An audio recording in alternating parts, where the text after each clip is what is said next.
Hi, Phil Schoenberg, Fastpitch Power. One of our followers, Rudy, asked a great question. He's trying to get his 13-year-old daughter to become more explosive off the pitching rubber and more aggressive with her glide forward as she's getting ready to deliver her pitch. So he asked a great question about the timing of the track, which is critical in making certain that you get to power K on your way to delivering the ball. So when we talk about power K, we are talking about where your pitch begins. We've talked about it many times. This is the position that you want to be in when you come off the pitching rubber. We call this power K, vertically stacked and balanced, which enables you to maximize speed and command in the strike zone. This is where you need to get to every time you deliver a ball. So Rudy's question was, as she becomes more explosive off the pitching rubber, and what she was doing, like many young developing pitchers, is kind of going through her motion and just kind of walking off the pitching rubber and delivering the ball. We want a much more aggressive movement off the pitching rubber. It's called ground force reaction. For every action, there's an equal and opposite reaction. Newton's third law of motion. We want to push that pitching rubber backwards, and instead of coming off the pitching rubber here, see, that's where I landed.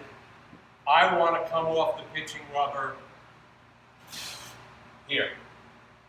I am a good 2 feet forward of where I landed just walking off the pitching rubber. That aggression gives me the ability to throw my maximum speed pitches and even my movement pitches much closer to my batter. Advantage, pitcher. So Rudy's question was, as I come forward, am I tracking as soon as I am gliding? Is my footwork and my track connected from the very beginning of my movement off that pitch? So the answer to that question is that there are 4 basic phases of your movement off the pitching rubber. We break them down so that our young pitchers can learn the proper way to develop mechanics that will give them the best ability to succeed. If you are doing this correctly, once you become very comfortable with the mechanics, it is going to be seamless. Everything is going to happen so quickly that you're not thinking about one phase to the next phase, to the next phase, to the next phase. It flows, fluid, like water. But for the purposes of teaching this, the 4 phases are basically the load phase, the reach phase, the track phase, and the fire and drive phase. So what is the timing of the track relative to my explosion off the pitching rubber? Here is my load phase, and your pre-motion is something that is going to be, particular to individual pitchers. Whatever it is that makes them comfortable in coming off that pitching rubber. My load phase is going to be a slide step and getting all of my weight into my drive leg, which is my right leg. I'm a right-hand pitcher. Okay, that's my load phase. I can pick up my left foot. All my weight is here. That enables me to initiate ground force reaction by pushing backwards on that pitching rubber. I'm going to do this very slowly so that Rudy can see what the timing is here.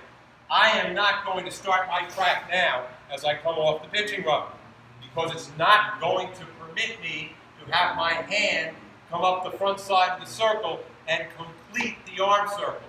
Everything you do in a perfect pitch is timed to a complete arm circle.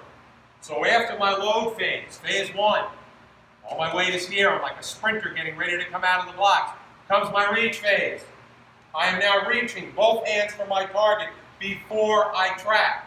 So when my hands get to the name on the front of my jersey, that's when I track. Quickly, not soon. Both hands working together. Load, reach, track, fire and drive. And I want my movement to continue forward. When I do that quickly, I'll do it a little bit faster but not at full speed, you're going to see how my drive off the pitching rubber gets me closer to the batter, which is my advantage. Pitchers want every advantage they can possibly get. I'm throwing a 65-mile-an-hour fastball from 40 feet away. It's not as effective as a 65-mile-an-hour fastball from 37 feet away. I want to get off that pitching rubber in balance as far as I can possibly go.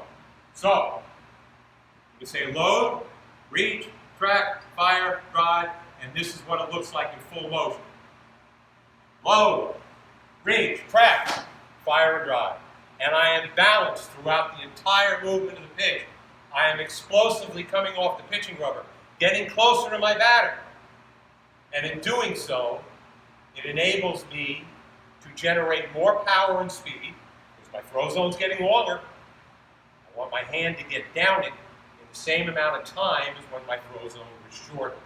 That's how you go from being a 40-mile-an-hour pitcher to a 50-mile-an-hour pitcher to a 60-mile-an-hour pitcher, and if you're the elite of the elite, to a 70-mile-an-hour pitcher. Ground force reaction. Power comes from the ground up. Your track takes place when both hands come up the front side of the circle and are covering your target. Then you track quickly. Glove hand stays pointing at your target. Throw zone is established pointing at your target. Fire down that throw zone and drive through. Rudy, I hope this has been useful to you and everybody out there listening. Please let me know your comments. Talk to you next time.